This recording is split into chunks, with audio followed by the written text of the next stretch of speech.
país. Estou aqui há pouco tempo, mas trouxe na bagagem também as relações de arte, de performance, que acabei aprendendo principalmente com Ludmilla e mais tarde com Maddox, e nesse meio tempo fui atravessado tanto por Gustavo como por Roberta Stubbs, a quem agradeço pelo convite, e outras vivências e memórias que se entremeiam nessas relações todas de trabalho. A proposta da minha fala de hoje é esboçar um pouco das relações de produção contemporânea no sul global. Vou localizar algumas produções dentro deste movimento, vou tentar tensioná-las também, mas não vou dar conta da complexidade de todo, exatamente porque nós somos muitas pessoas produzindo no sul global e tensionando essas relações dentro da arte contemporânea. Tudo bem? Então, fiquem à vontade para depois estabelecerem as provocações de vocês, os questionamentos. Então, vamos lá. Vou compartilhar, que é sempre um suspense.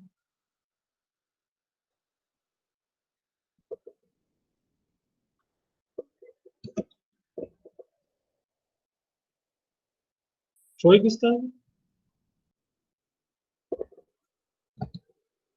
Foi. Obrigado. Então, vamos lá. Bom, a ideia de sul global parece muito simples quando a gente pensa numa geografia política, econômica e cultural oriunda dos saberes ocidentais europeus. A gente pensa no recorte ali com a linha imaginária chamada Equador, o que está abaixo, entre muitas aspas, é o sul, e o que está acima seria o norte. Mas não é bem assim. A relação de sul global vai para além de uma relação simplesmente de geografia, de fronteira, ou de um recorte como esse, proposto, por exemplo, por alguns mapas que a gente aprende na escola. Não. A gente precisa compreender que esse não reconhecimento também de uma existência de vida sul-global, que também é urbana, é uma das formas de impedir a ampliação do conceito de cidadania e de pertença às pessoas, como vai dizer o Boaventura Santos. Porque quando os saberes, as epistemes de um norte global nos miram, raramente nos alocam numa relação de urbanidade, nos colocam como primitivos, nos colocam como selvagens, nos colocam como campesinos, no sentido mais preconceituoso da palavra, nos coloca como silvícolas, jamais como citadinos, jamais como urbanos, e muito menos como pessoas detentoras de direitos, de afetos, de desejos e de tesões também. Então, trata-se de um projeto, né, para que cada uma de nós desaprenda o pensamento universal e essa estrutura monolítica herdada à força pelo sistema da colonização. Então, essa noção de um sul global, uma epistemologia do sul, as epistemologias do sul, nada mais são do que propostas de expansão da nossa imaginação política, intelectual e cultural, para assim ampliar as possibilidades de ficções para um outro mundo, ou um mundo outro, onde cada uma vai poder dizer de si, vai poder narrar as próprias histórias que foram apagadas, sufocadas, queimadas, enterradas pelas mãos desses epistemicídios como um todo. Como eu disse há pouco, não é uma noção geográfica a partir de uma linha, mas a partir de um recorte muito mais complexo, como esse mapa que eu apresento para vocês. Se a gente pensasse simplesmente na linha do Equador como recorte, boa parte do que eles chamam de países do terceiro mundo, né, os terceiros mundistas, não fariam parte de um sul global. No entanto, se a gente dissesse, mas a gente poderia pensar nos países latinos, a gente também teria outro problema. Por quê? Porque os italianos são latinos, uma parte da comunidade canadense é de origem latina, e aí quando eu falo latino, eu estou falando enquanto uma língua que tem em sua ancestralidade o latim. Também não daria conta. Se eu dissesse, o que se é produzido nas Américas, também não daria conta, porque, mais uma vez, a América do Norte, que fica no norte global, estaria muito, e está muito assíncrona em relação às nossas existências. Então, esse sul global é um recorte que passa pela América do Norte, como vocês podem ver, sobe até abraçar a África e alocá-la junto de nós, e depois, mais à nossa direita, Índia, China, e quando desce, olha só, Austrália e Nova Zelândia, apesar de estar bem abaixo da linha do Equador, não fazem parte do sul global. Ainda assim. Por quê? Porque tem por trás uma história de colonização muito específica, diferente das que aconteceram em China, em Índia, em África, e mesmo na América Central e América do Sul, e um pedaço da América do Norte, como o México. Esse espaço todo de sul, esse sul global, ou que também é considerado como terceiro mundista, revela em que medida é orquestrada essa linha imaginária, para além simplesmente de uma noção geográfica. O que parece que nos une fica muito mais a cargo das desgraças oferecidas por todo esse sistema de colonização das nossas ideias vindas primeiro de Europa e depois da América do Norte. Então, pensando nessas produções de arte de um sul global, elas podem criar zonas de enfrentamento de poder, de denúncias, de desordens e de indisciplinas, como vai dizer Ludmila Castanheira. Para além das desordens e denúncias, a arte do sul global precisa forjar novos jogos de linguagens capazes de perturbar a conciliadora cultura proposta pelos mercados. Se nós estamos alocados no terceiro mundo, como eles dizem, ou no sul global, nós também temos que perceber em que medida nós fomentamos esse sistema capitalista enquanto fornecedoras e fornecedores de matéria-prima, das mais variadas. Ontem, eu ainda conversando com as duas pessoas para uma outra proposta, falei sobre a noção de toque de Midas, o toque de Midas branco eurocentrado, ou o toque de Midas do norte. Qualquer produção que a gente provoque, tensione, a partir de um sul global, é vista como menor, no sentido de irrisória, no sentido de silvícola, como eu bem disse. Mas, se uma dessas pessoas toca e produz a mesma coisa que a gente, ou ainda essas pessoas tocam as nossas produções, nós somos chanceladas de válidas, como pertinentes, como existentes. E é aqui que reside o nosso problema e a nossa estrutura de enfrentamento. Nós precisamos criar linguagens outras, nós precisamos fomentar uma produção de si para além do que se espera. Não é? E também tentando não ser seduzidas e seduzidos pelo toque dessa estrutura capitalista, né? Dessa noção de cafetinagem, dessa noção de produzir para simplesmente vender. Não estou dizendo aqui que a gente não mereça os recursos financeiros, não é isso. A lógica é não ser sequestrado por essa dinâmica, única e exclusivamente. Então, essas definições de uma monocultura do norte criaram uma lente ao mesmo tempo em que é espelho. De lá, essas pessoas nos miram com essa lente criando suas epistemologias de morte. E de cá, quando a gente olha para essa lente, na verdade, é um espelho que eles criaram de modo distorcido para que nós mirássemos as nossas imagens, os nossos corpos, de uma outra forma, de uma forma já colonizada, de uma forma já contaminada por esses saberes vindos de um norte global. Esse modo, então, de ver e ser visto, ver e ser vista, como o advento da arte contemporânea, torna-se um dos elementos para a produção de estéticas outras, de uma arte de um sul global, com seus gêneros, sexualidades, corpos, culturas, gostos, ruídos e cheiros, não é?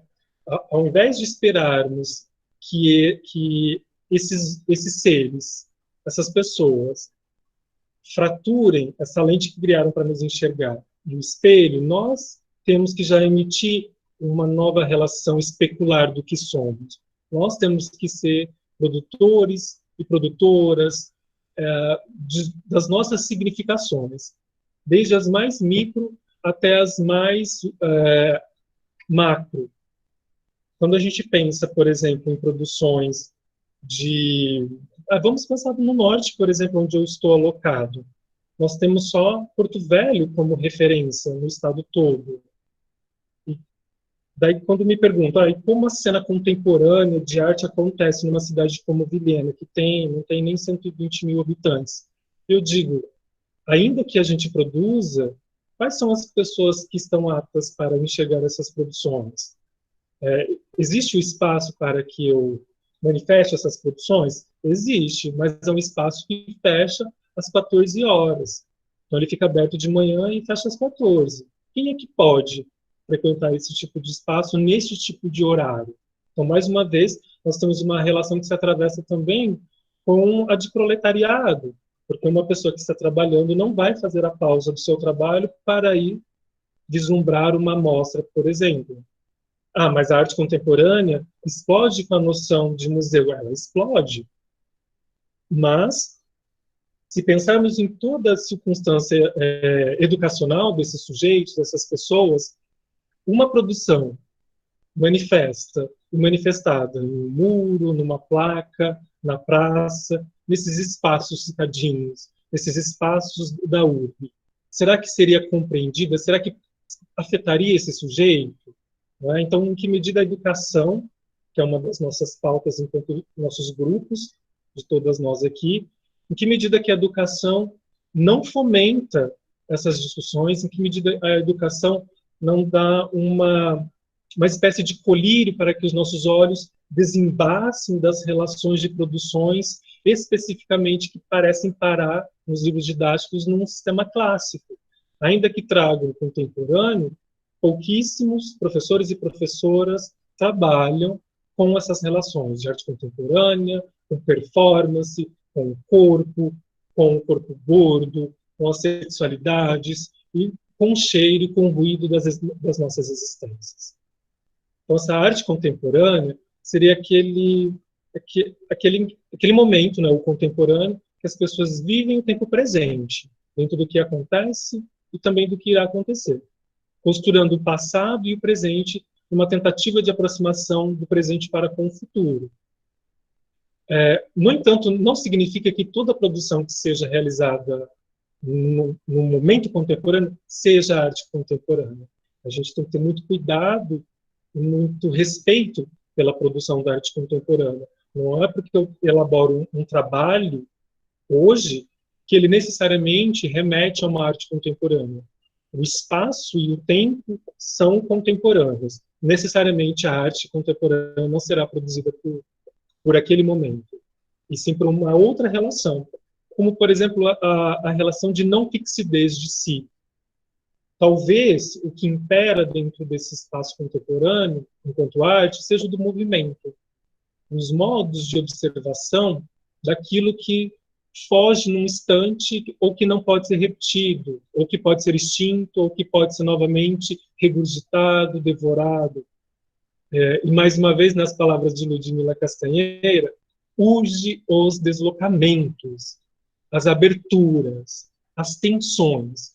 Mais do que dizer seria experimentar possíveis. Então, ao invés de ficarmos esperando nos alimentarmos, fagocitarmos o que são as produções vindas de Europa, vindas de Canadá, vindas de Estados Unidos, vamos experimentar as nossas existências. Vamos, de fato, trabalhar com uma noção atualizada de antropofagia brasileira, não é? Pensando aí na semana de 22, que a gente poderia estabelecer inúmeras críticas. Então, por isso está inscrita numa espécie de insubordinação. por ser um movimento que escapa da necessidade de estar em museus ou de elementos convencionais.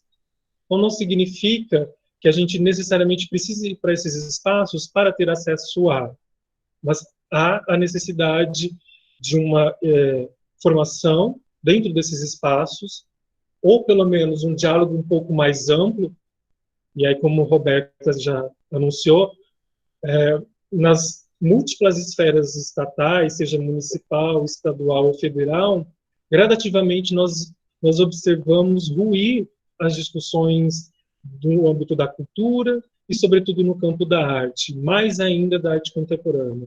Cada vez mais nos jogam à marginalidade, mas a marginalidade ainda é um contato, e é isso que a gente precisa tomar também como elemento.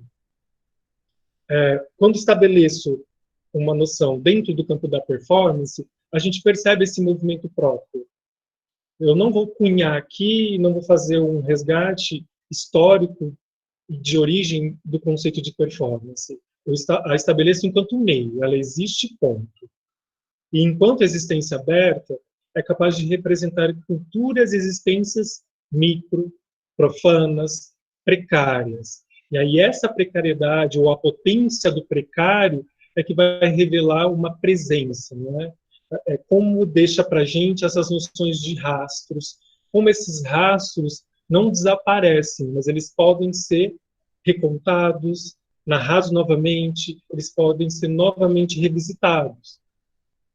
Então, a performance vai ser capaz, enquanto elemento, de se converter num modo de existência, mobilizando práticas, afetações contínuas, tensionando o ordinário, o não esperado e conjurando o mundo num corpo próprio, além de restabelecer a vontade política. Mais uma vez, cito Ludmila Castanheira. Então, agora pensando nessas noções de produções de um sul global, a performance e também as outras manifestações de arte, como instalações, são capazes de criar essas zonas para a gente tensionar uma vontade política. Podemos citar alguns exemplos de grupos e de pessoas dentro dessa relação de sul global que fizeram isso, que perceberam uma potência micro, que sentiram as toxicidades, seja de um governo local, ou seja, de uma noção de globalização, e estabeleceram outras existências, estabeleceram práticas, criaram outras narrativas, devoraram suas próprias culturas para tensioná-las e trazê-las para que a gente possa ter contato com elas. Por exemplo, nós temos aqui o Grupo CADA, que é o Coletivo de Arte de Ações do Chile. Nesse momento, né, quando de 1983, figurava Pinochet enquanto ditador de Chile. Então, este grupo, né, o chamado CADA, cria uma ação aberta chamada No Más, deixando para que as pessoas pudessem completar o que seria o não mais o quê? Não é? Provocando os sujeitos nos seus espaços citadinos, provocando também que outros artistas e outras artistas pudessem dar voz e vazão aos seus medos, anseios e desejos de um futuro menos tóxico, menos violento, menos ditatorial, como a gente pode ver nessas duas imagens. Bom, saindo de uma relação de 1983, e eu não vou estabelecer aqui uma linha temporal, mas mais um diálogo com diferentes territórios, eu dou um salto e vou para a África do Sul com o Ati Patra Ruga, que é este rapaz negro na foto que vocês estão vendo logo acima do nome. É um artista visual, trabalha com vídeo performance, trabalha com editoriais de moda, mas ele se vale dos elementos da própria África do Sul para criar as suas narrativas. As noções simbólicas de cores, de elementos oníricos, essas tensões e essas belezas, ou mesmo quando ele carrega demais as imagens, são reflexos de uma negação. de um norte global, de uma negação de um sistema de globalização, de uma insurgência dentro do seu espaço, de uma insurgência dentro da sua própria existência, como a gente observa nessa próxima imagem, em que os elementos supracarregados da imagem nos levam para além do onírico, nos remetem a uma localização de floresta ou mesmo de savana, não folclorizada, como, por exemplo, os europeus faziam e fazem com a gente até hoje, né? Pensando no sul global, como eles nos miram e subvertem as nossas existências e produções e acabam folclorizando. E depois devolvem essa noção de folclore, e aí peço espaço para dizer que o sistema de folclore que eu estou usando é um termo entre muitas aspas, não pensando no nosso folclore enquanto uma produção cultural e as narrativas dos nossos povos, das nossas existências, mas como a noção mais pré-conceituosa de folclore são utilizadas para fazer uma narrativa subversiva em relação às nossas existências. Bom, pensando também nesse campo de como eu, ou como cada um de nós, enquanto artistas, produzimos a partir de si, temos Alba Cadena Roldan, da Colômbia, uma mulher que performer, artista, trabalha com essas tensões do ser feminino nesses espaços colombianos, nesses espaços masculinistas, masculinizadores, perdão, e de cunho machista. Quando a gente observa suas produções, como Los Passos Perdidos, que é uma instalação em 2016, a gente observa que nenhum desses passos perdidos nos parecem calçados masculinos, mas sim remetem também a passos perdidos femininos, a como os enredamentos, ou como essas noções rizomáticas se atravessam umas nas outras enquanto produção. Lud depois vai trazer de outras formas ou de outros modos essas relações entre corpos femininos e uma produção de si. Aqui mais uma imagem de uma performance que ela fez pelas ruas, chamada Imágenes Fragmentadas em um Relato de uma Calle, que ela realizou no ano passado, em 2019. Ela trafega pela rua, ela trafega pela calçada, como um apagamento da figura de si, do seu rosto. No entanto, a gente consegue notar a existência de um corpo feminino, de um corpo que é ao mesmo tempo demarcado, rotulado, na mesma medida em que ele é invisibilizado. Então, uma mulher é silenciada quando fala, mas uma mulher é alvo de desejo, de procura, de violências simbólicas quando também transita nesses espaços. As perseguições, os assovios, todas essas violências, ela acaba tensionando-as para que devolva para nós, a própria sociedade, nós homens, cis, esses olhares de si. Esse é Denilson Baniwa, que é daqui do Brasil, daqui da Floresta Amazônica mesmo. Hoje mora em São Paulo, e suas produções dialogam com a relação de colonização, dos saberes da Amazônia e desses processos de capitalização, como a sua interpretação da primeira missa, realizada em 2019. A gente observa que são sacos de açúcar, aquela referência da cruz sagrada da primeira missa, que a gente tem geralmente nos livros didáticos, que a gente já devia ter superado, inclusive, e esse sangue representando a mortandade dos indígenas, né, sobretudo dos índios guaranis e das índias também. Esse é um outro trabalho, que foi uma performance do Pajé Onça, hackeando a 33ª Bienal das Artes de São Paulo, em 2018. Ele, então, hackeia a Bienal, ou seja, ele não é convidado a performar.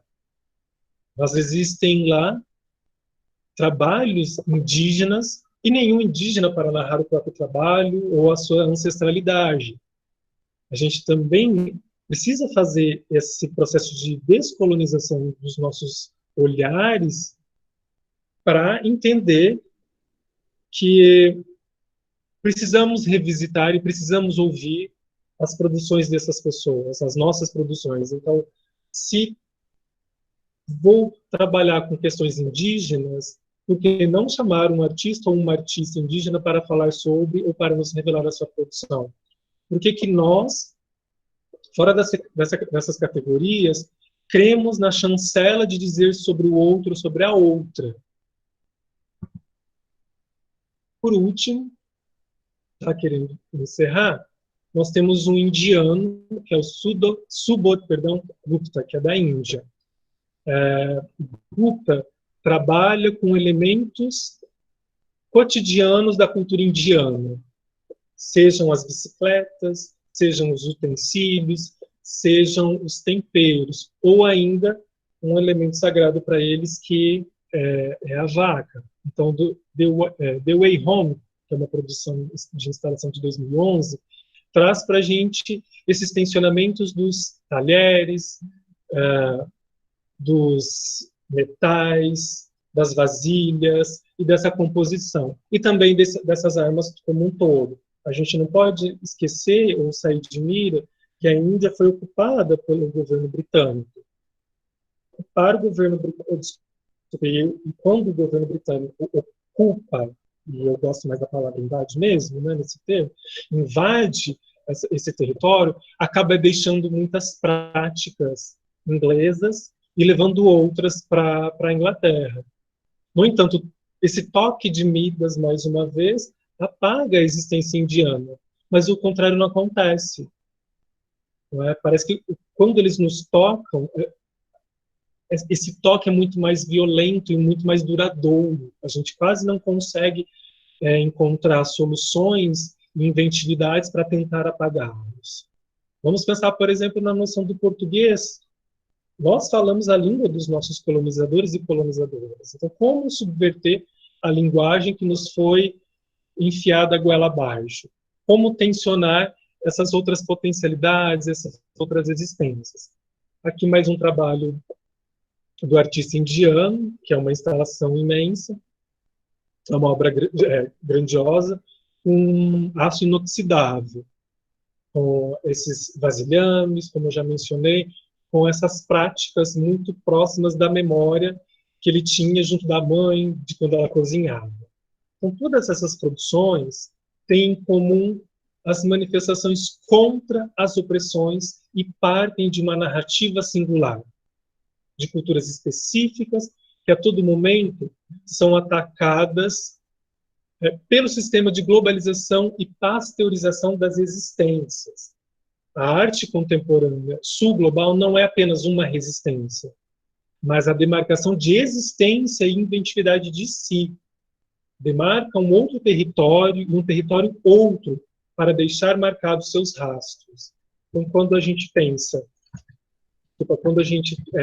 quando eu trago para vocês esses elementos para pensarmos, para tentar voltar para dentro de si, das nossas localidades, dos nossos corpos, das nossas sexualidades, e também das nossas mitologias, ainda que elas possam ser inventadas e reinventadas. Bem, eu agradeço, espero não ter falado rápido demais. Passo então a palavra agora ao Gustavo. Agradeço mais uma vez a cada uma e fico esperando as provocações. Tá bem? Obrigado, PC, pela fala. Eu vou deixar os comentários, acho que dá para deixar os comentários para depois da Lud, porque embala daí uma na outra, né? Bom, quem é Ludmila Castanheira? Além de uma grande amiga e irmã de coletivo artístico, né? A Ludmila é artista professora também, é professora colaboradora em situação de suspensão por causa da situação dos contratos do Estado, do curso de Artes Cênicas da UEM. Ela possui graduação em Artes Cênicas pela UEL, mestrado em Comunicação e Semiótica pela PUC de São Paulo e doutorado em Artes da Cena pela Unicamp. Do jeito do PC, 30 minutos, eu te aviso quando estiver faltando um pouquinho, tá bom? Fique à vontade. Olá, boa noite. Vou colocar aqui o cronômetro para funcionar. E vou começar a tentar transmitir a apresentação, torcendo para que dê tudo certo, e há de dar. Muita calma nessa hora. Vai dar. Ok. Bom, eu estou muito feliz de estar participando desse evento das artes visuais. Estou agradecida demais pelo convite, Roberta, Gustavo e Madox. Obrigada por pensarem em mim como alguém que podia contribuir com esse ciclo tão precioso de palestras que vocês organizaram. E eu também estou muito feliz por compartilhar esse espaço com o PC, que é meu grande amigo, irmão. E a gente nunca trabalhou juntos, às vezes um no apoio do trabalho do outro, mas nunca juntos. E aí eu já deixo assim uma intimação registrada, PC. Quem sabe dessa fala não sai o nosso primeiro artigo conjunto.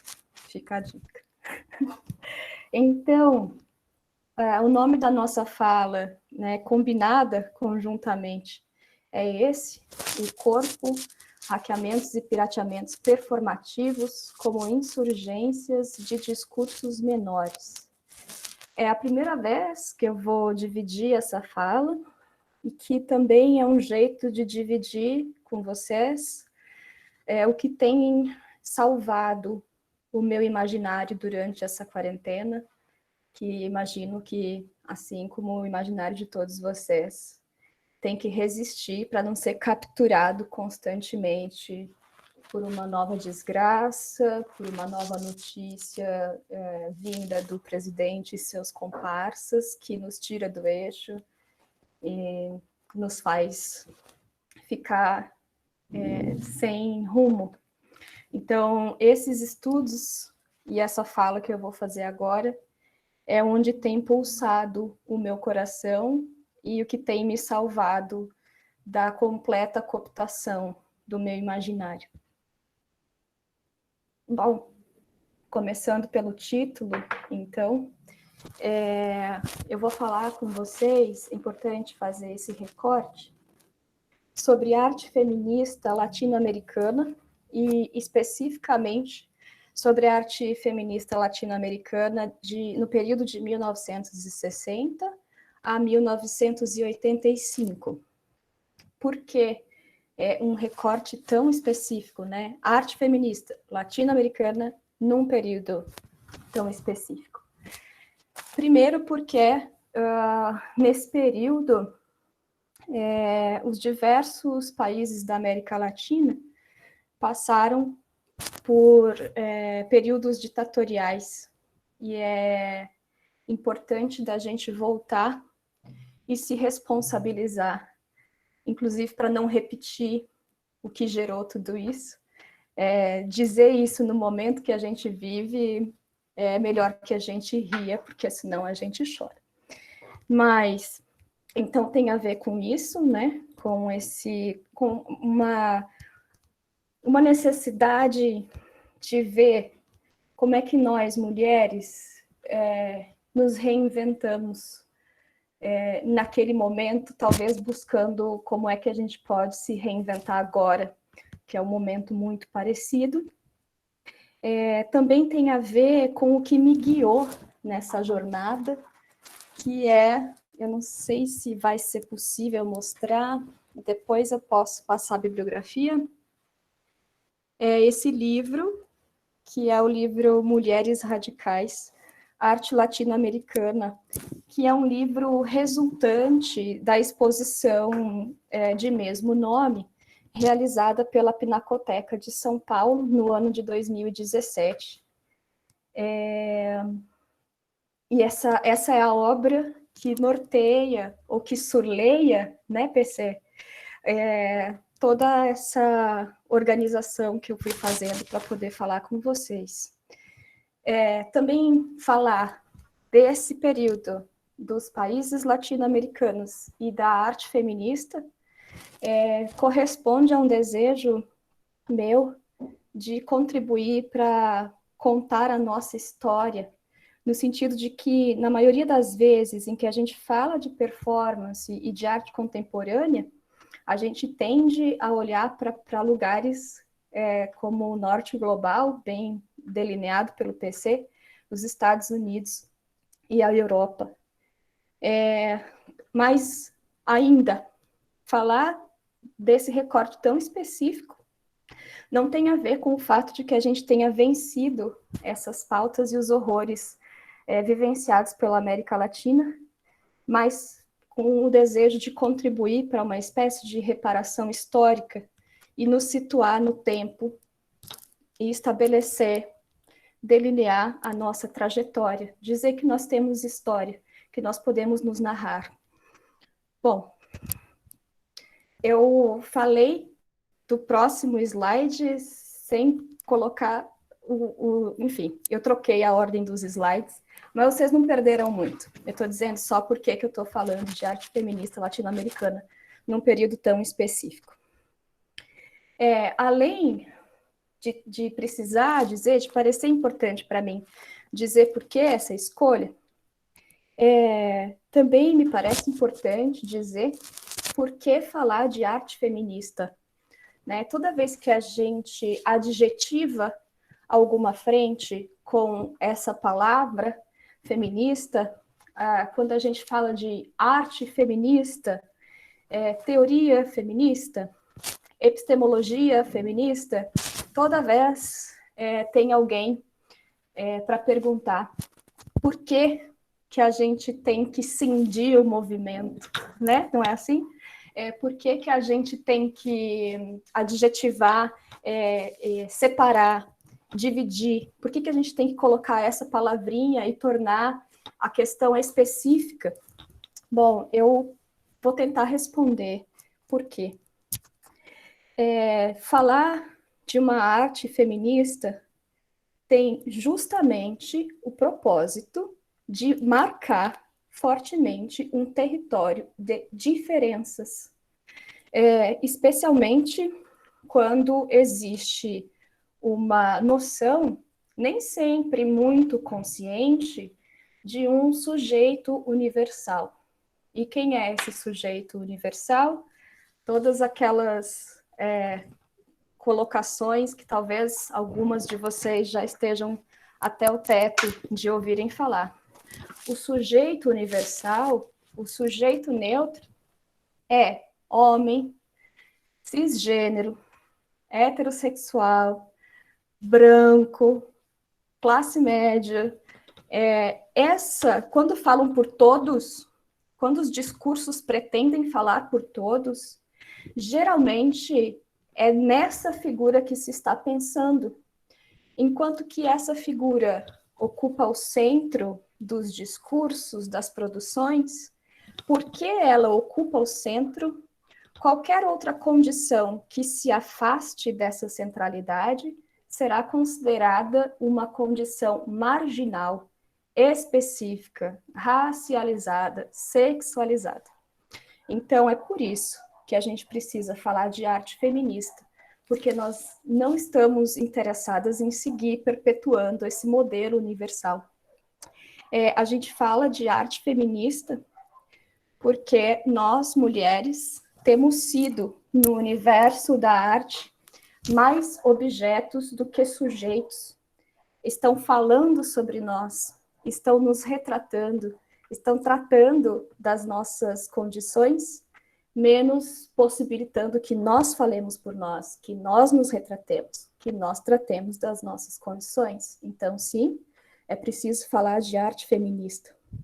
Nós também estamos falando de arte feminista porque é impossível não dizer que ainda hoje a maior parte das exposições e o maior número de obras expostas é de homens, assim como a maior parte da produção, das reflexões sobre essas obras são de homens. Então, nós precisamos falar de arte feminista para que não se reproduza esse processo de exclusão, discriminação e violência simbólica que nós atravessa não só as mulheres, como todos esses sujeitos marcados como marginais e específicos por conta da centralidade do sujeito universal.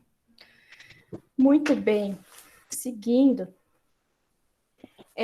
antes de entrar de vez na fala, né, antes de parar de fazer todas as ressalvas, é preciso fazer uma última, que é dizer para vocês da distinção entre artistas feministas e feminismo artístico nos trabalhos que eu vou tratar a seguir.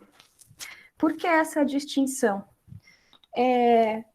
Artistas feministas são as mulheres que se nomeiam assim, e que, mais do que isso, vêm sucessivamente produzindo trabalhos que questionam as violências e os papéis de gênero. Geralmente, artistas feministas são também ativistas. Quanto a isso, talvez seja mais fácil de compreender. E aí tem essa diferença para o feminismo artístico. O feminismo artístico é uma postura adotada por algumas historiadoras de arte que pretendem olhar para a história da arte a partir de pautas feministas. Isso pode significar, por exemplo, fazer um trabalho de escavação e tirar do anonimato uma série de trabalhos de mulheres que foram silenciadas, que foram apagadas da história da arte, mesmo que essas mulheres não necessariamente tenham se dito feministas no momento de sua produção artística. Agora acho que a gente vai para o grande tema dessa fala, fora as ressalvas. Bom, eu imagino que vocês, enquanto... Bom, eu não sei, né? Estou supondo que a maioria que está me ouvindo é artista ou estudante de arte e deve ter ouvido falar, ou deve conhecer esse ensaio. Perdoem a pronúncia, meu inglês é bem ruim, mas dessa autora, historiadora da arte, que é a Linda Nochlin.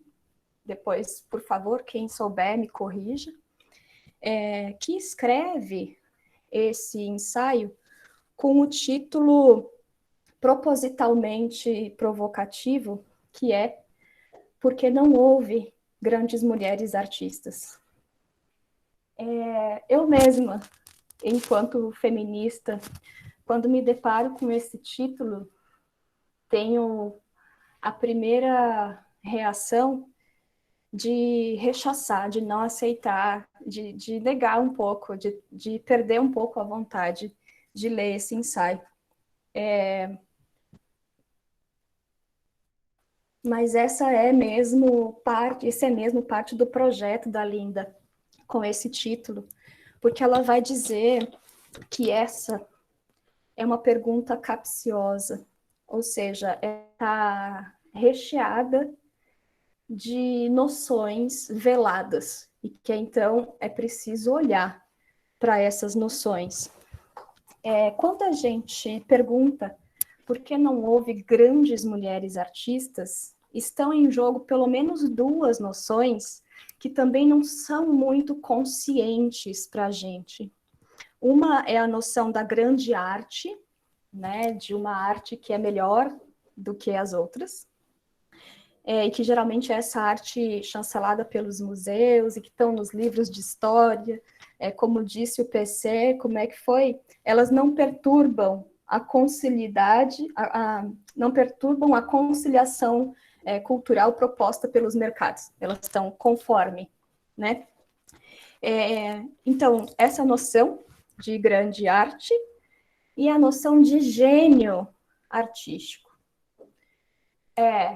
Não é coincidência que a gente não tenha muitas notícias de gênias. É até difícil flexionar. Gênias artísticas. Por quê?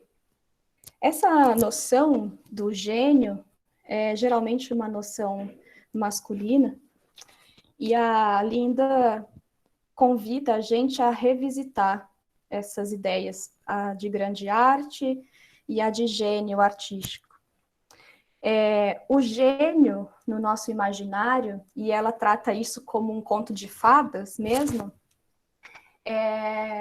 ele corresponde à noção de pessoas que passaram a produzir arte, e arte de qualidade, essa uma chancelada e não né, que cabe dentro do modelo, que recebe uma chancela de arte de qualidade, a gente tende a pensar no gênio como alguém que começou a produzir arte de qualidade por espontaneidade, como uma pessoa tocada por um dom e, portanto, tornada especial, quando o que, na verdade, acontece é que, na maioria dos casos, os gênios, homens, em sua maioria, pertencem a famílias de artistas, ou, pelo menos, foram, desde muito cedo, estimulados à produção artística. E o mesmo não acontece com as meninas. Os gênios são possíveis porque eles tiveram tempo livre para se dedicar à arte desde da infância mais primal, enquanto que as meninas, e daí vou mencionar de longe a Silvia Federici, estavam ocupadas com os trabalhos invisíveis, que são os cuidados de manutenção e de harmonia da casa, o cuidado com as crianças menores, o preparo da comida, do alimento. Então, o que a Linda está propondo para a gente nesse ensaio é que a gente perceba o quanto a gente tem se movido dentro de uma ideia de conto de fadas e desconsiderado que as condições sociais para a produção e reconhecimento da arte são completamente distintas para homens e para mulheres. E aí, seguindo. Bom, aqui a gente chega nessa noção de hackeamento de saberes e fazeres no seguinte sentido. Tá. Desde os anos 60 aos 1985, era uma constante nas mostras de arte feminista que houvesse mesas redondas e workshops, tornando bastante, reforçando a ideia de que a informação era fundamental para o processo de conscientização feminista. Ou seja, o corpo e a palavra foram fundamentais para a história da arte feminista. O que isso quer dizer?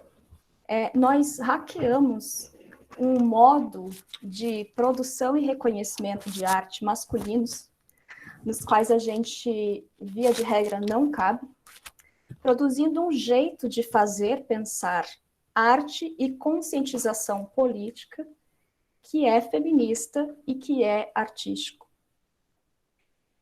A gente criou um saber que é diferente do saber do sujeito universal, mas que atende às nossas demandas e que não tem o suficiente de bibliografia para afirmar isso, e seria o caso de estudar mais, mas penso que esse modelo de fazer dizer arte em muito influenciou o modelo que nós, arte-educadores, usamos hoje.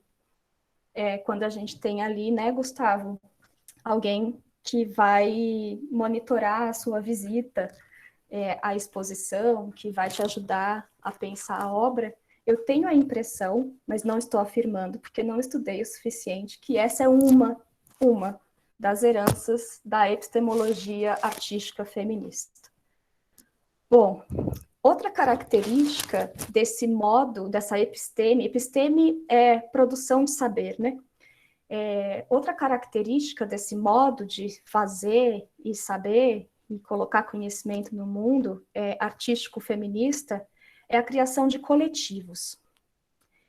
O México é o país latino, pelo menos até onde eu conheço, cuja produção feminista, de arte feminista, assim nomeada, não daquele feminismo histórico, né? As mulheres no México se intitulavam feminista. O México é um dos países que tem uma produção mais vasta nesse sentido. E é muito difícil não pensar que a coletividade tem influência direta nesse processo. Aqui nessa foto, a gente está vendo um trabalho do coletivo Tracuídeas e Retrateiras, e o trabalho se chama La Fiesta de 15 Años, realizado no México em 1984. O que é isso? O Tracuídeas e Retrateiras era um coletivo de artistas feministas, muitas delas ativistas também, que se organizaram para fazer uma festa de 15 anos. Mas essa festa de 15 anos teve várias ações performativas, e o que costurava o tráfego do público nessas ações performativas era justamente o estado de festa.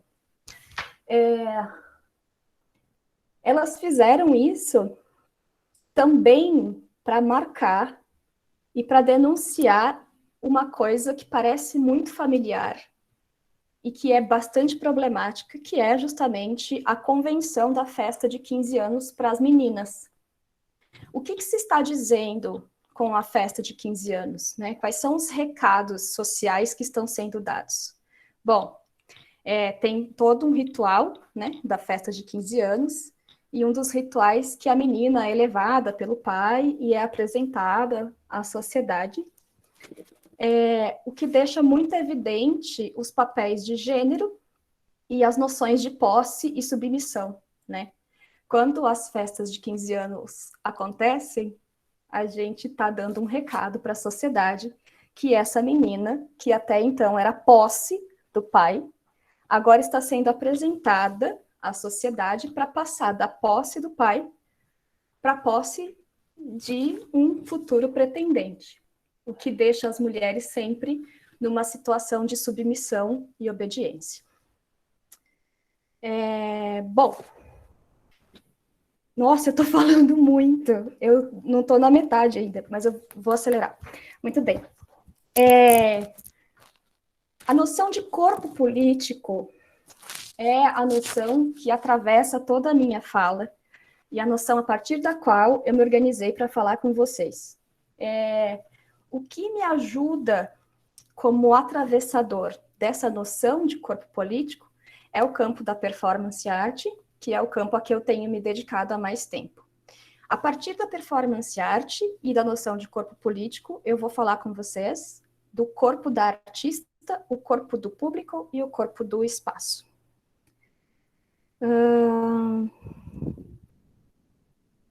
Bom, na verdade, antes eu vou falar um pouquinho do corpo político. A retomada do corpo foi fundamental no período que eu estou abordando, porque no corpo estão inscritas as relações de poder, no âmbito de sexo, gênero e dominação. A gente acabou de ver um exemplo super clássico disso com a festa de 15 anos. Bom, agora sim, performance art. Na esfera da arte, é onde o corpo feminino ordinário, não idealizado e não canônico tem vez na esfera da arte feminista. É bom fazer essa ressalva. Na performance, que é a lente a partir da qual eu teço a minha fala, a simples presença do corpo da artista e, por vezes, deste corpo nu, a gente ainda não superou a nudez em performance, infelizmente. Geralmente a gente deixa de ver a performance e fica com a informação de que esse corpo está nu, como se não estivéssemos todos e todas e todes nus debaixo da roupa. Mas, enfim, a simples presença do corpo da artista, e por vezes desse corpo nu, dá vida a um discurso autobiográfico, mas que se conecta a grupos que passam por opressões comuns. Então, o corpo, nesse período, ele é visitado não somente pelas artistas, mas também o corpo público é ativado, assim como o seu entorno e o espaço. As qualidades que a gente celebra hoje, como arte do século XXI, ou seja, o posicionamento contra a ordem estabelecida, o experimentalismo, a originalidade, o não conformismo, todos esses aspectos que hoje a gente celebra como a arte do século XXI, eles já estavam presentes nas obras dessas artistas performers nos anos de 1960 a 1985. Mas eles raramente foram reconhecidos no seu tempo, graças a uma noção equivocada de que as mulheres não produziriam arte de qualidade. Essa noção de que as mulheres não produziriam ou não produzem a arte de qualidade vem da ideia de que as mulheres tenderiam a abordar, entre aspas, muito grandes, temas irrelevantes para a arte experimental, como a domesticidade, a sexualidade e a exclusão social.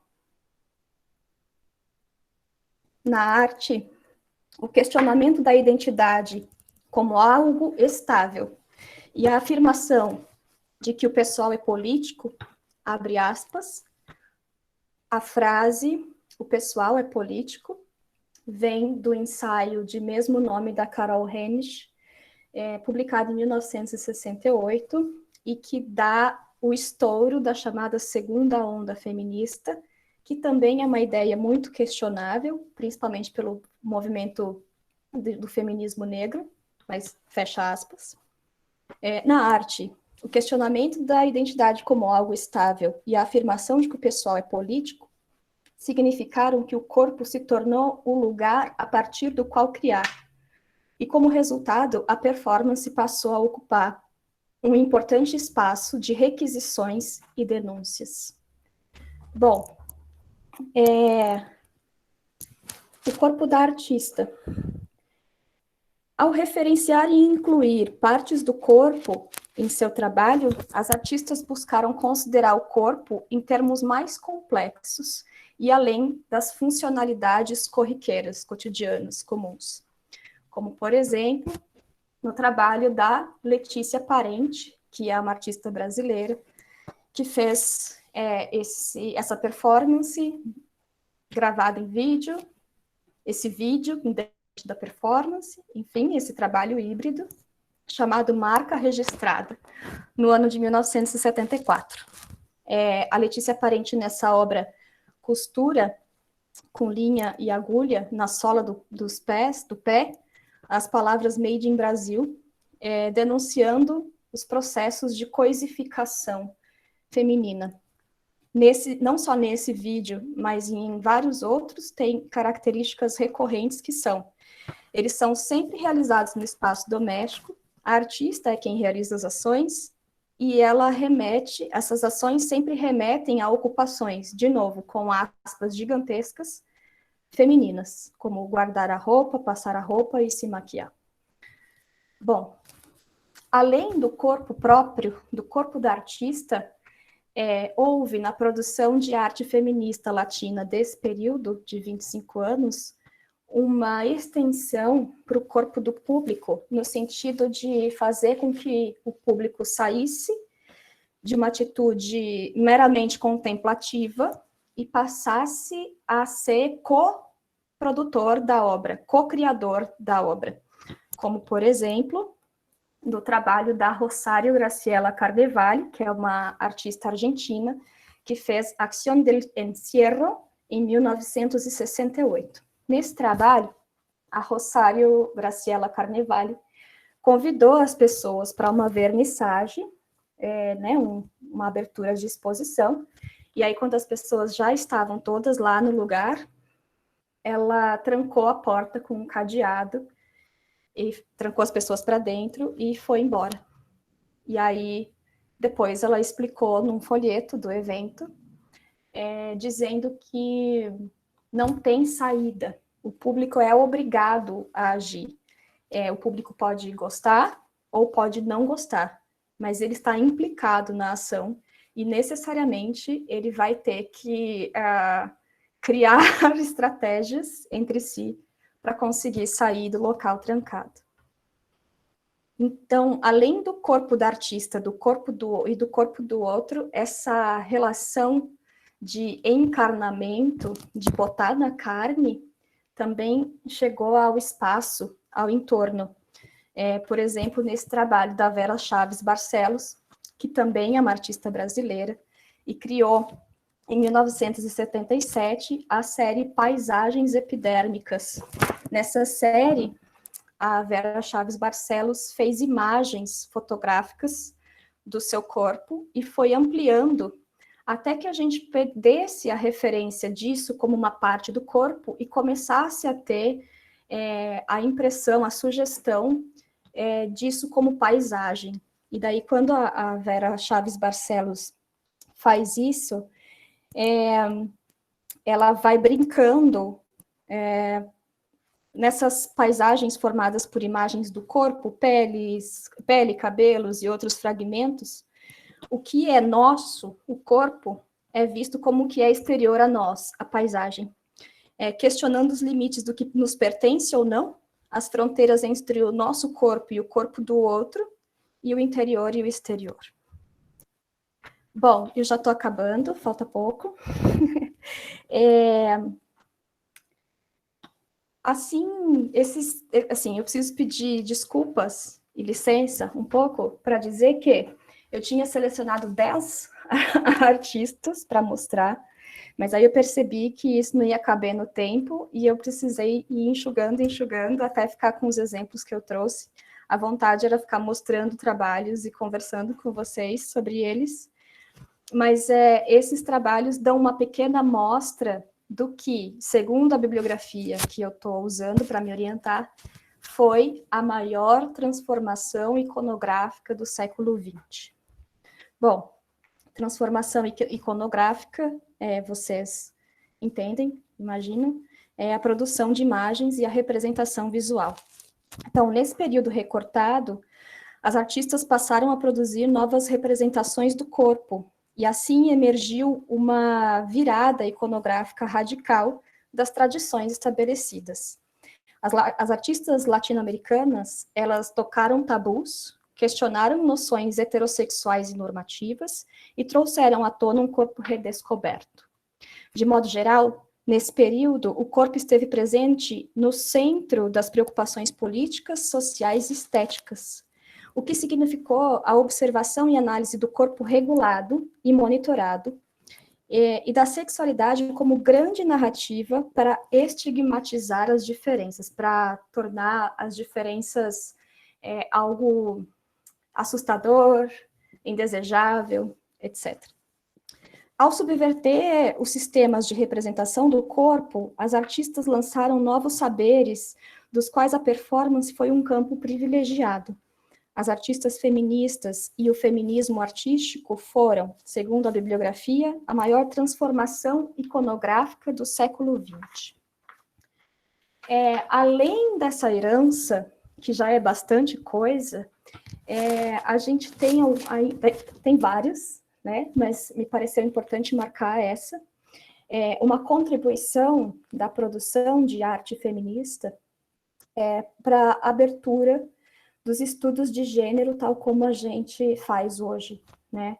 Essa reformulação proposta pelas artistas no seu trabalho possibilitou um entendimento de outras dimensões que ajudaram, por exemplo, a divorciar biologia e sexualidade, recriando as definições de gênero fechadas, ajudou a gente a ter vocabulário para dizer dissidência de gênero, sexo diverso, para tratar das questões de gênero e sexualidade que a gente tem tratado hoje. Eu vou encerrar minha fala Eu passei 5 minutos. Agradecendo mais uma vez por estar com vocês e deixando aí o meu e-mail, se alguém quiser trocar uma ideia, enfim. E agradecendo mais uma vez pelo convite e pela presença de todo mundo. É isso, muito obrigada. Obrigado, Lud, então. Acho que agora a gente pode abrir para pergunta. Acho que a Roberta deve estar controlando as pessoas que podem, se as pessoas podem falar ou não, mas caso alguém não se sinta confortável para abrir a câmera e mandar e conversar com a gente por vídeo e áudio, pode usar o campo de comentário que tem na própria plataforma do Google Meet, né?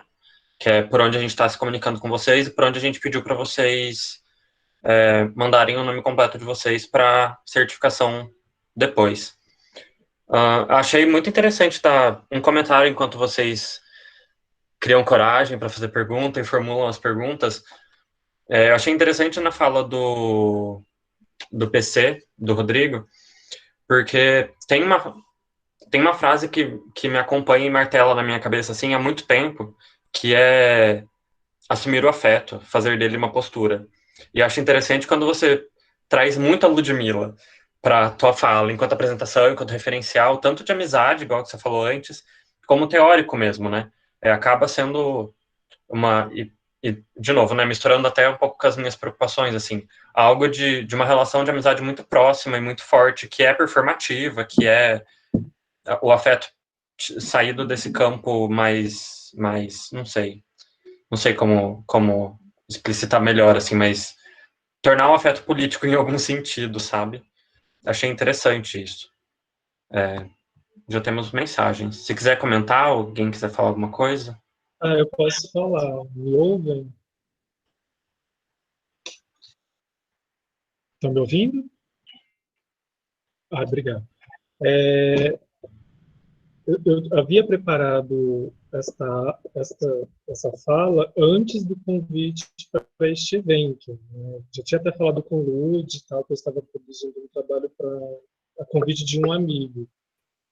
Eu pensei, poxa, Lud escreve sobre performance, a gente não precisa visitar outros espaços, outros territórios e outras vivências. Então, por isso que a fala, por isso não, também por isso que a fala dela me atravessa como um todo. E aí eu pensei, nossa, gente, eu vou citar a Lud para a Lud ouvindo sobre ela. Falei, não, e agora, gente? Brasil, socorro. E é isso, é o afeto. Eu carrego parte de Lud, imagino que Lud carregue parte de mim, e é isso, a gente vai deixando esses rastros. E uma coisa bacana no livro que a Lud traz, que é sobre o Fabião, é que essa noção de efêmero, né? Tem muita gente que acredita nessa noção de efêmero, ele desaparece. E para a gente da arte contemporânea, não. É do rastro, você deixa, não desaparece. Potencializa outras possibilidades. Sim. Já temos uma pergunta. Lud, por favor, você pode deixar seu e-mail na caixa de comentário? Tem alguém que pediu. Pergunta do Rogério Melo.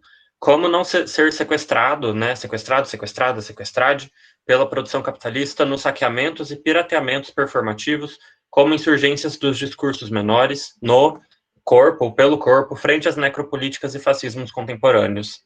É uma pergunta cabeçuda. Muito obrigado pela pergunta, inclusive.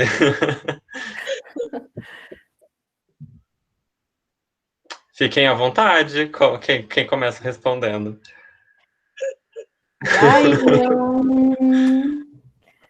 Como é que é o nome da pessoa mesmo? Só foi uma provocação, gente.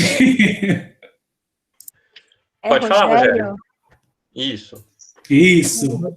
Tá. Ela esteve no CIES com a gente. Sim. A gata foi no CIES. Você vai ou vou, PS? Tá. Vamos lá.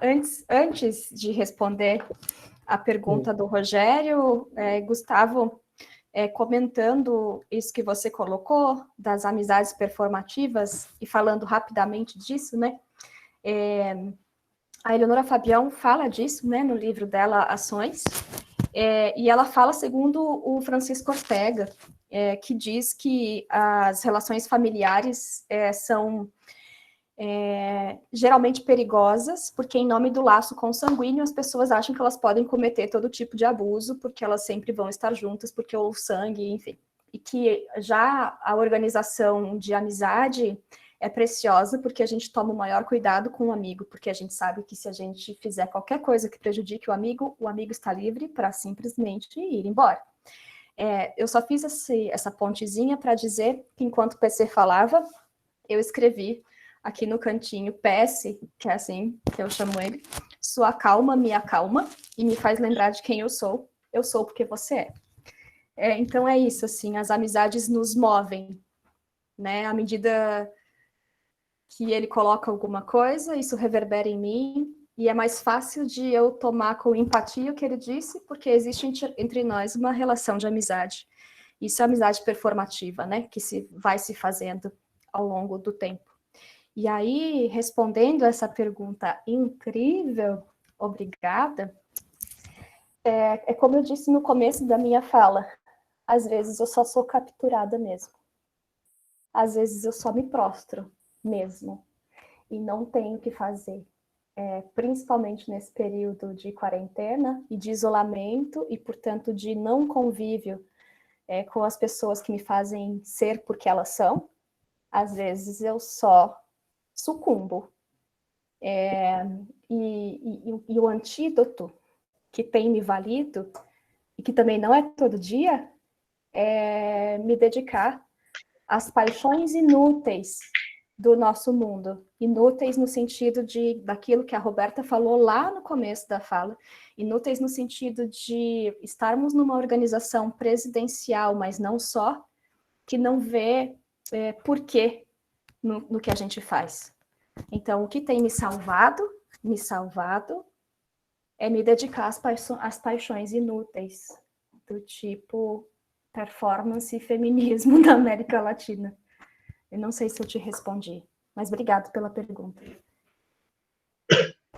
Eu não sei se está ligado. Está.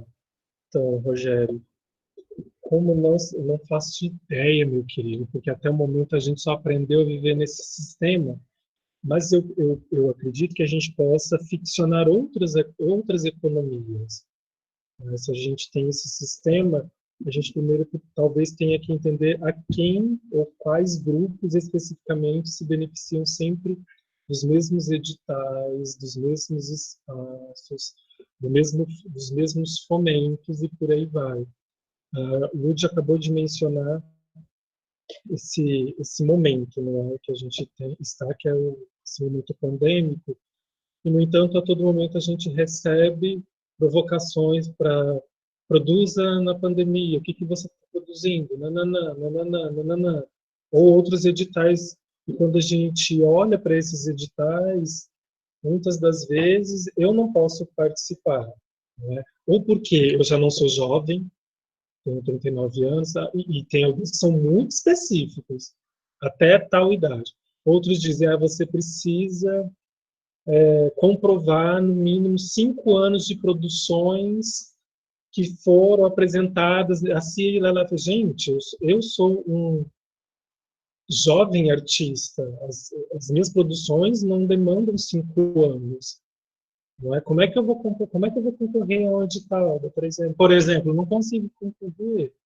Então, temos que pensar nisso, em como esses dispositivos todos poderiam nos agregar como um todo, dar mais espaços. Ainda assim, a gente estaria alocados e alocadas no sistema capitalista? Estaria. Mas se a gente está falando de hackeamento, eu não vou conseguir hackear de fora. O processo de hackeamento é a partir de dentro. Né? Existem inúmeras artistas no Brasil, por exemplo, que dependem das suas produções. Elas vivem especificamente, exclusivamente de produções artísticas. Mas são pessoas que a gente ou pouco conhece ou nem conhece, porque estão microlocalizadas. Conheço uma artista da Bahia que não tem um computador. Ela não tem a porcaria de um notebook. Ela não tem. E às vezes eu mando editais para ela via Instagram e ela diz: "Esse eu não consigo trabalhar, porque eu não tenho onde trabalhar. Então eu não consigo nem conjecturar o pleito de um edital como esse. E a produção dela é incrível, saca? Então é isso também. A gente não tem um modo ainda para que isso seja mais abrangente para todos os trabalhos de arte. Mas ainda acredito numa relação tanto de hackeamento como também de uma ficção de outros processos econômicos, de outras inventividades econômicas, para tentar não ser capturado. Ou, ainda que a gente quase seja capturado, tentar subverter. Eu consigo acessar aqui, mas eu vou convidar tal pessoa para me ajudar no processo de, sei lá, de construção do meu trabalho, de apresentação do meu trabalho. Eu consegui esse edital, tá, vou chamar tal pessoa para produzir as minhas artes de marketing, de veiculação, de mídias outras, sabe? Talvez a gente consiga isso, criar esses outros enredamentos a partir de afetos, tentando sair do jogo constante, né? Do jogo constante. Maringá sempre tem editais, mas esses editais são todos endógenos, endogâmicos, são só para as pessoas que moram em Maringá e que moram em Maringá não sei quantos anos, e aí a gente vai ver quem é que pode participar. Aí não pode ter o nome sujo, mas CPC Serasa também não, né? Tem que ser uma pessoa ilibada. Não é? Então, uma pessoa pobre, talvez, sei lá, não esteja, ou mesmo não pobre, mas uma pessoa que não tem o CPF limpo, entre muitas vezes, como é que participa disso? Como? Como? É isso. Talvez, Rogério. Bom, temos duas perguntas aqui. Vou tentar... Opa, 3. Tá. Vamos pela primeira que apareceu. PC e Lud, acreditam que finalmente existe um esforço curatorial por uma existência efetiva das artes do Sul nos encontros e festivais e salões e galerias do e no Sul? Acredito que está perguntando, Júnior Romanini, acredito que está perguntando como... a Lud conhece, aparentemente. Tudo bem, então. Só eu que não conheço a pessoa, mas... Olá. Se existe um movimento de valorização das pessoas que estão no Sul dentro... com essa arte do Sul, né? Não sei. Imagino que seja algo nesse sentido. Querem comentar? Quer que eu comece, Lud?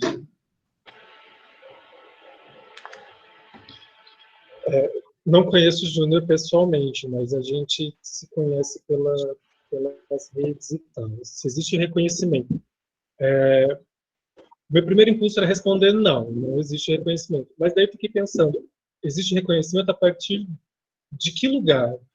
Do Sul pelo Sul ou do não Sul pelo Sul?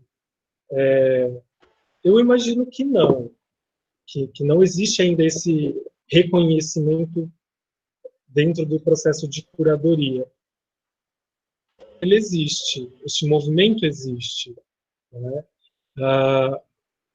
Acho que foi ano passado, ano retrasado,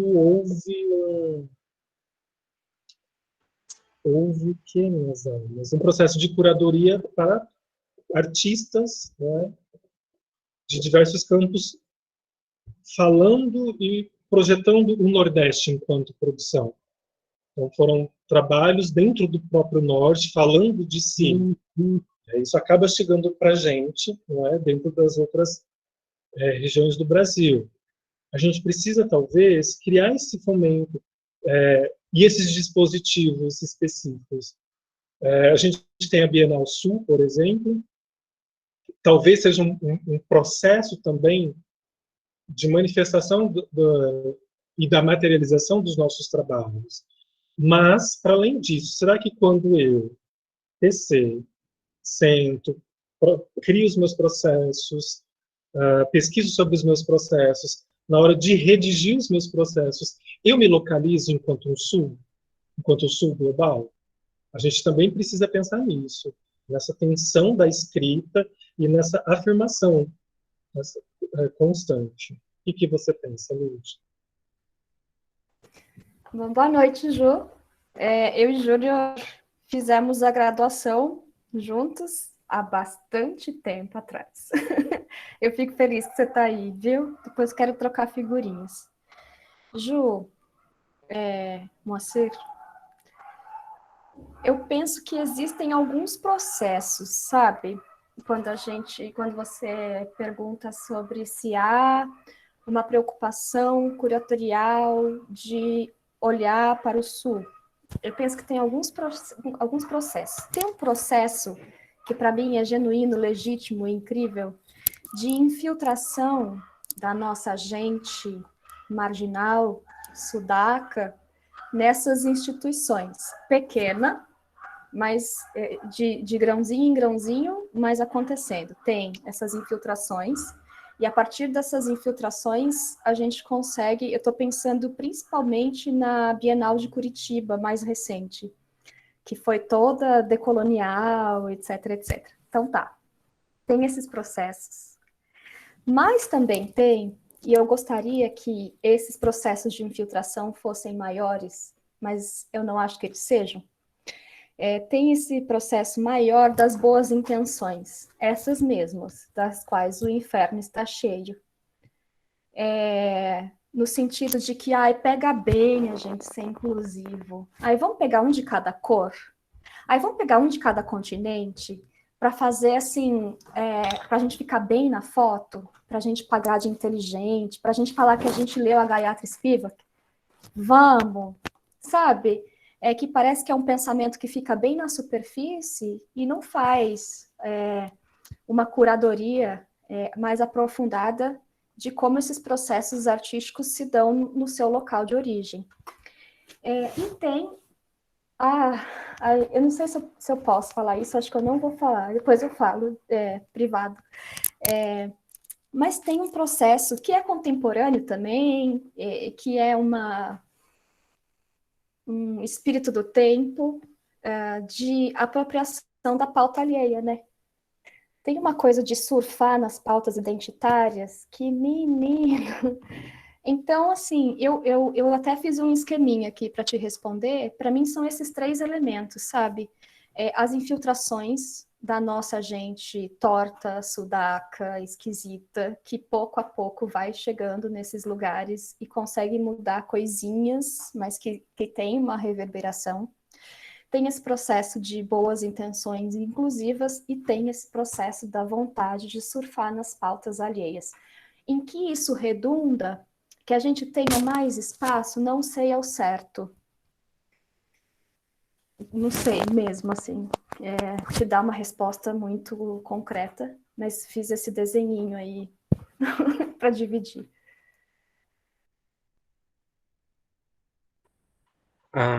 Bom, próxima pergunta, porque está aparecendo muitas. Danilo Lima. Sobre obras do Sul Global. Como você observa os trabalhos que são validados por instituições culturais do Norte Global? Pergunto isso porque quando você, PC, comenta sobre não ser capturado pelo capitalismo, sendo que estes espaços estão com as presenças geracionais da colônia. Essa é direcionada.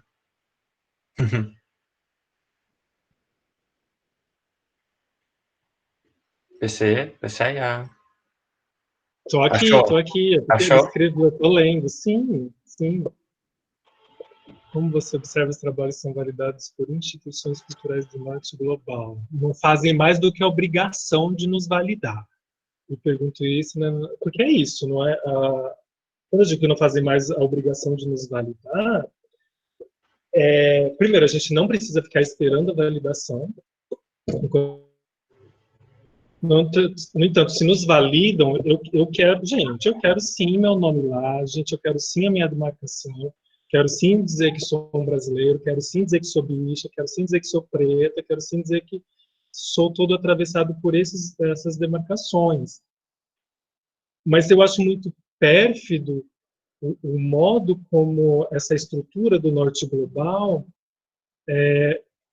capturou historicamente essas produções todas, essas chancelas todas, essas tabelas de medidas todas que chegam até a gente. É isso que eu acho muito pérfido, é isso que eu acho muito tóxico e danoso, porque como que a gente vai conseguir fraturar a ponto de criar, ou ficcionar, ou instituir, ou erigir uma nova episteme, dizendo, vamos criar um mundo para bloquear o norte global. A gente não vai conseguir fazer isso. A gente, infelizmente, não vai conseguir fazer isso. Então, quando eles nos chancelam e validam, e aí eu acho sim que eles não fazem mais do que obrigação, mas o meu medo é quando eles capturam isso, levam para lá e a própria localidade desconhece a produção do artista ou da artista, sabe? Então, a pessoa passa, me parece, a ganhar um terreno e um respeito dentro de um, sei lá, de um território como a Europa. A sua localidade passa a ser completamente ignorada e essa pessoa não é mencionada exatamente pelos marcadores tão importantes. Então, o PC, por exemplo, não vai ser mais a bicha preta que veio do sul, mora na região norte, não. Vira só o PC. E aí eu falo, não quero que pague isso, porque foi isso que foi chancelado historicamente por vocês, né? A régua do norte, sabe? E ainda que a gente questione, tensione esse processo e essa cafetinagem toda capitalista, como o Lutz falou, às vezes a gente só quer realmente se prostrar, a gente quer realmente dar um dane-se para tudo isso, porque qual seria a solução? Não é? Como, como romper tudo isso e fugir dessa lógica? Ela é, ela é, ela é toda capilar, ela é capilarizada, não é? Ela a todo momento fica nos envolvendo, a todo momento fica nos seduzindo, ou mesmo nem seduz, mas está lá. E acaba dando também muitos recursos às pessoas, ou às artistas e os artistas que já têm esse acesso a esse sistema capital. Fique em casa, eu sou artista, vou produzir em casa, fulano vai ficar em casa. Beleza. Mas quem é que tem o recurso capital para não sair de casa e conseguir comprar esses produtos para poder trabalhar dentro de casa com muita tranquilidade? Quem é que tem? A gente, mais uma vez, tem um recorte muito específico para determinar como vão ser as produções desses sujeitos, dessas sujeitas, né, no cotidiano. E a ideia também desse debate é mais para um rizoma e deixar cada vez mais aberto para que a gente navegue nesses possíveis como um todo. Porque eu não vou conseguir dizer, olha, Danilo, a gente é assim, vai fechar. Olha, Rogério, a gente vai fazer a partir desse recorte.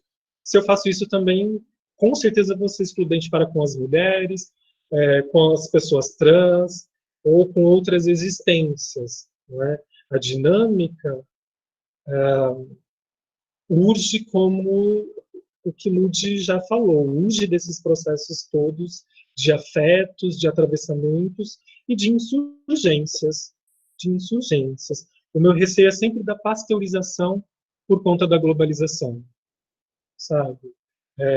Assim, essa noção de assimilar essas culturas, e aí vou chamá-las de alienígenas, vindas dos Estados Unidos ou vindas de Europa como um todo, e não questioná-las, simplesmente aceitá-las e assimilá-las como um padrão de chancela e unicamente e exclusivamente válido. É isso, talvez. Talvez. É interessante. A Vanessa dos Santos, deixa eu abrir aqui, está fazendo 2 comentários, mas citando alguns artistas, né? A primeira, ela cita um coletivo haitiano, Artis Resistance, acho que é assim, não sei. E depois um artista, um fotógrafo da Etiópia, Awou Erisco, não sei também se pronunciei certo. Mas não são necessariamente perguntas, né? Ela está só falando sobre esses artistas, assim, e parece ser interessante. Mas tem uma pergunta direcionada para a Lud agora.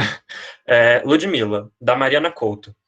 Poderia dizer um pouco mais sobre a ligação entre arte feminista e a prática da arte-educação?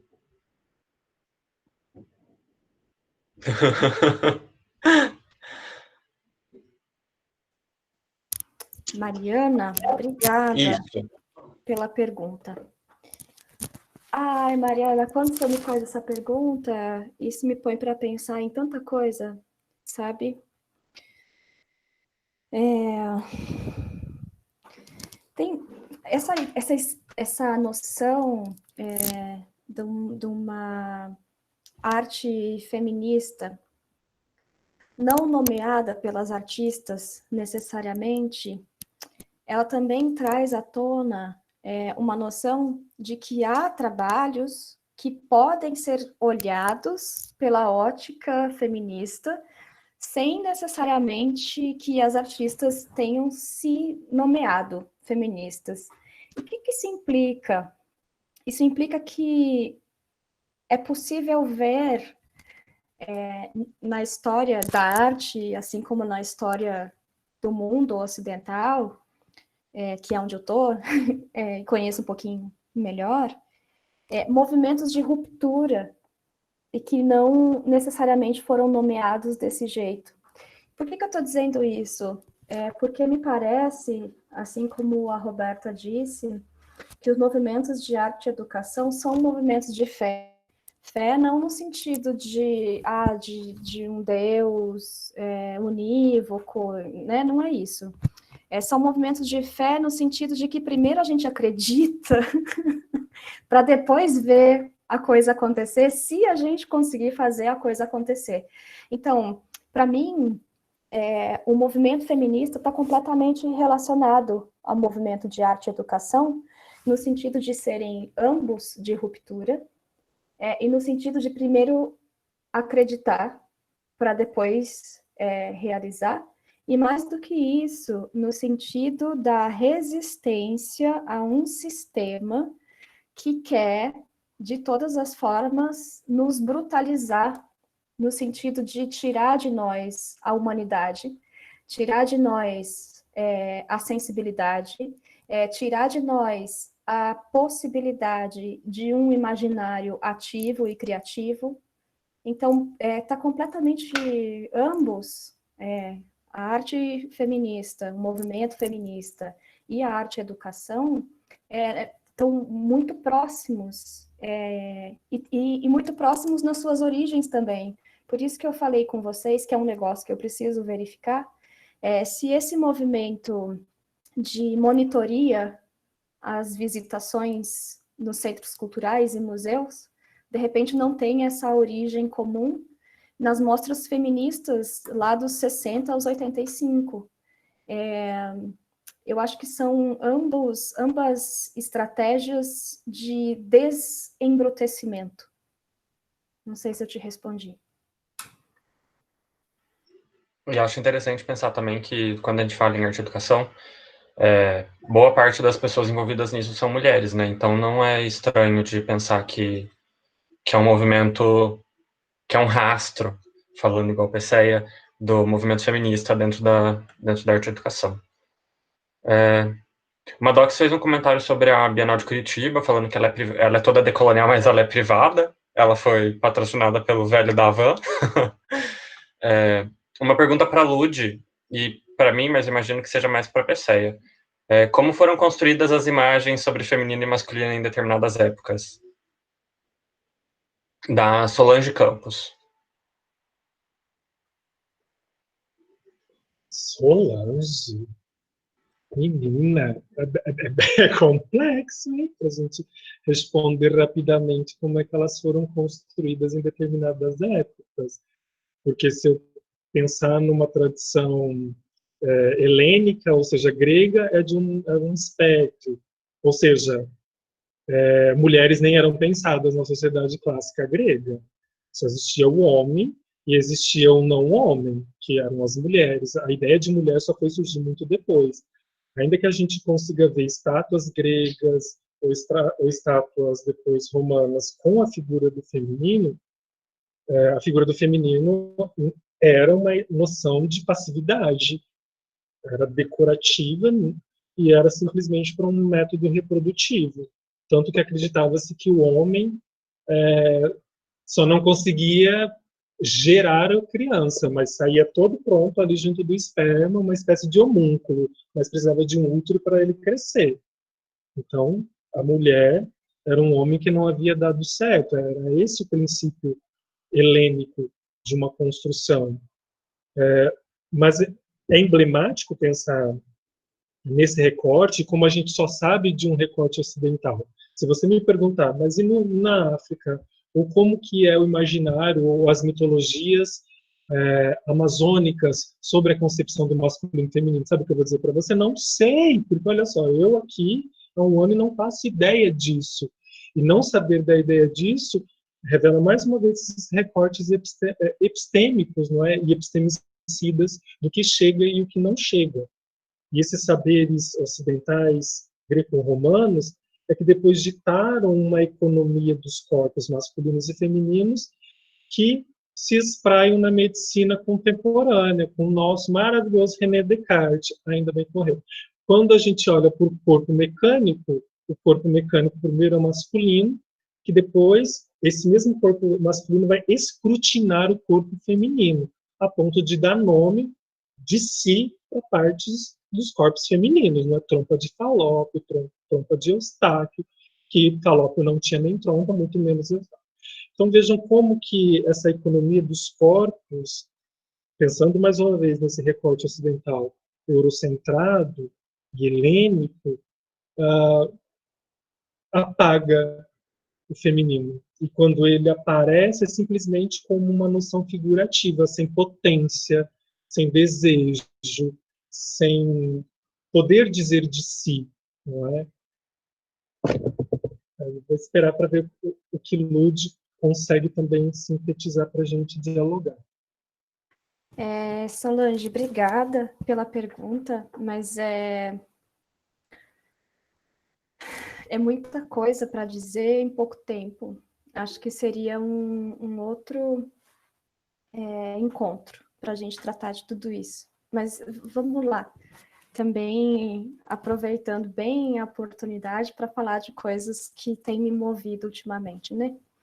Tem esse livro da Silvia Federici, chamado Caliban e a Bruxa, em que ela vai fazer um recorrido desde a Idade Média, principalmente criticando dois filósofos que são a base do pensamento ocidental, que é o Marx e o Foucault, dizendo que nas relações de trabalho do Marx não se pensou o trabalho feminino invisibilizado, esse da manutenção do lar, do cuidado dos filhos, etc., etc., né? E até tem essa máxima que a Silvia Federici afirma, que é isso que vocês chamam de amor, a gente chama de trabalho não remunerado.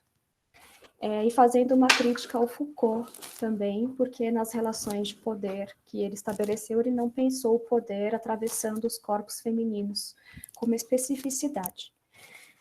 Bom, eu estou dando saltos temporais, assim, né?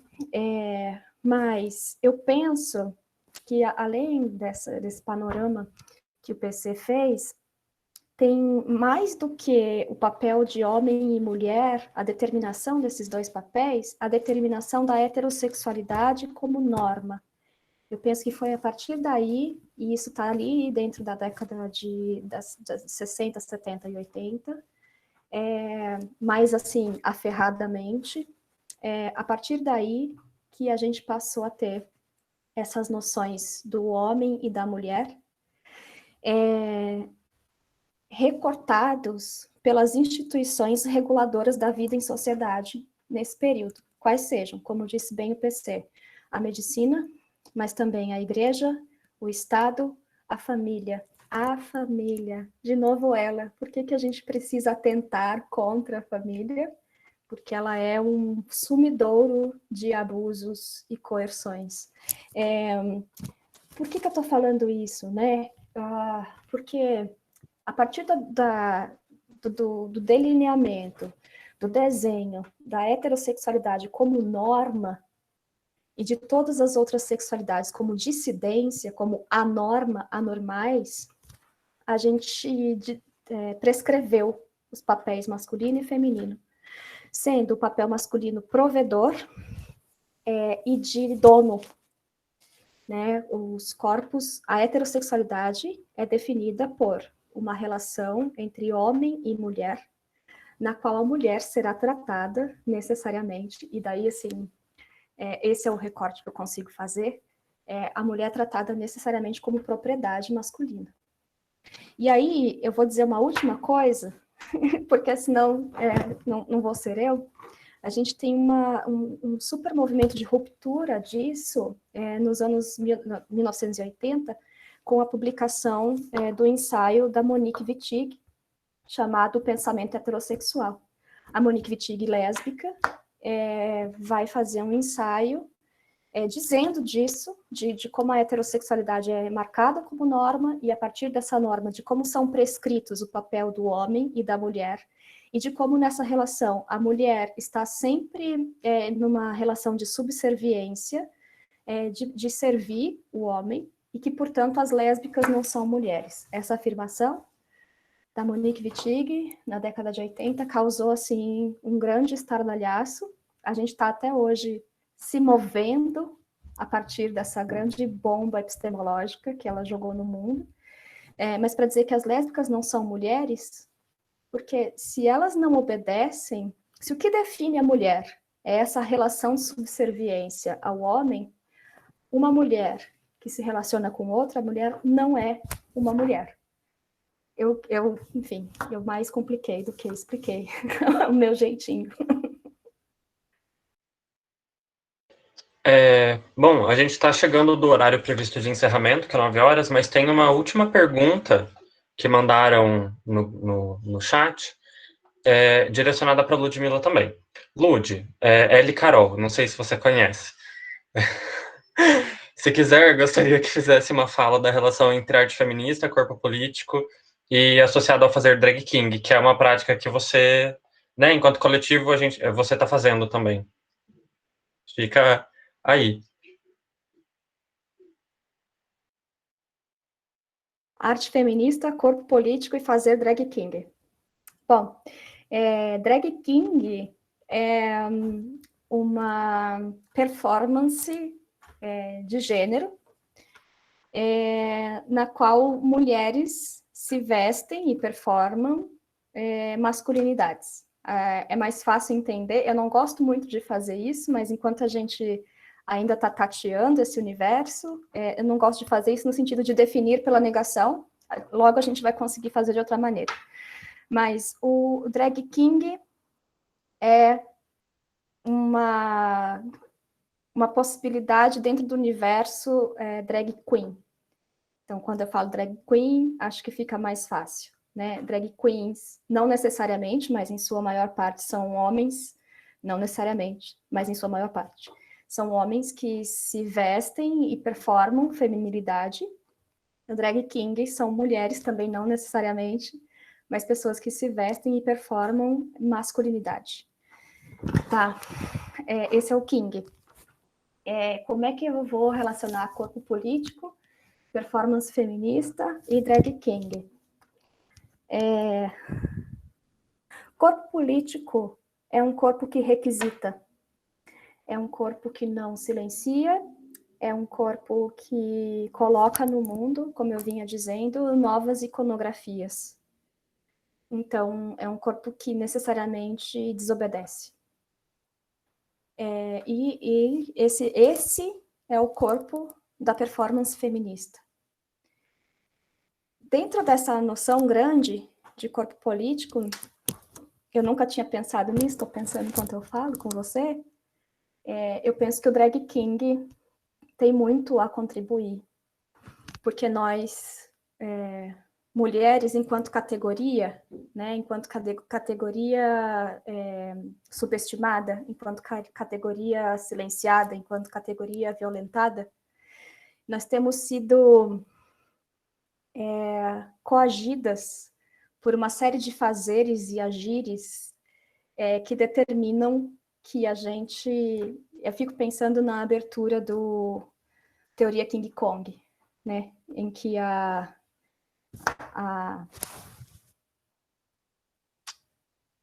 fugiu o nome dela. Virginie Despentes. Virginie, isso. Sim. a Virginie Despentes fala para quem que é esse livro, né? Para as mulheres que são bonitas, que tem que ser bonitas, mas não demais, que tem que ser magras, mas não demais. Isso quer dizer assim, a gente nunca pode lidar com a satisfação de sermos quem somos. Isso não tem a ver só, e só não quer dizer que é pouco, isso não tem a ver só com a estética, como a gente se apresenta, mas nas nossas condutas diárias. Quando a gente vem com drag king, é como se a gente desse uma grande bicuda nisso tudo. Porque quando a gente começa a performar a masculinidade, primeiro a gente se dá conta de que gênero é uma ficção. A gente vai inventando. E os kings, do jeito que a gente faz no nosso coletivo, são bem por aí. A gente inventa uma ficção e vai repetindo ela até que ela vai ficando orgânicazinha, natural. Então, quando a gente faz o king e a gente passa a performar masculinidade, a gente começa a ver como é ridículo a gente se restringir por conta de condutas tão mal acabadas. E o quanto a gente é criada numa esfera muito grande para ser obediente, e o quanto o King, nessa performance exagerada de masculinidade, rompe com isso e quebra isso. Eu poderia ficar falando disso muito mais, mas eu acho que a gente precisa finalizar. Obrigada, Anne, pela pergunta. Bom, eu queria, como deu o nosso horário, né, para ser sincero, 9 horas, como a gente tinha combinado, queria agradecer a fala tanto da Ludmilla quanto do PC, queria agradecer a participação de todo mundo, as pessoas que só assistiram, as pessoas que fizeram alguma pergunta ou algum comentário, e queria primeiramente lembrar de quem não colocar o nome completo ainda ali onde a gente está conversando por texto, para justamente fazer certificação em todos esses processos, e convidar vocês para o dia 9/6, continuando o evento, a mesa sobre queer, estético, ativismo, Sudaca, tensões entre arte e política na América Latina, com o Kleber Braga, Rafael Guimarães e o Maddox, que está conosco aqui. Tudo bem? PC e a Lud queria falar alguma coisa, para encerrar? Não? Obrigada. Imagina, o prazer é meu. Obrigada a cada uma que se dispôs a estar aqui, a nos ouvir. Vou deixar meu e-mail também ali, que eu não sei se alguém anotou, se quiser também conversar depois, fiquem à vontade, que a ideia é essa, do diálogo. Agradeço mesmo, Roberta, agradeço dividir a mesa com o Lud, agradeço o Gustavo, agradeço o Box. É isso, obrigado, amores e amadas.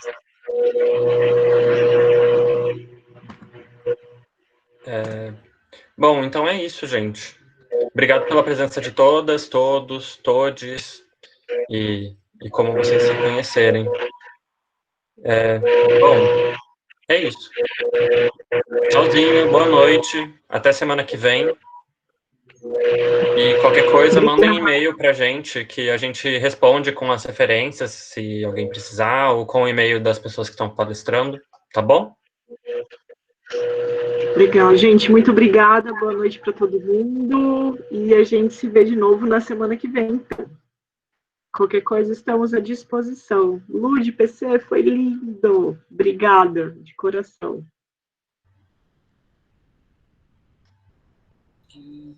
É isso aí, gente, muito obrigado, beijão, e não esqueça do próximo encontro.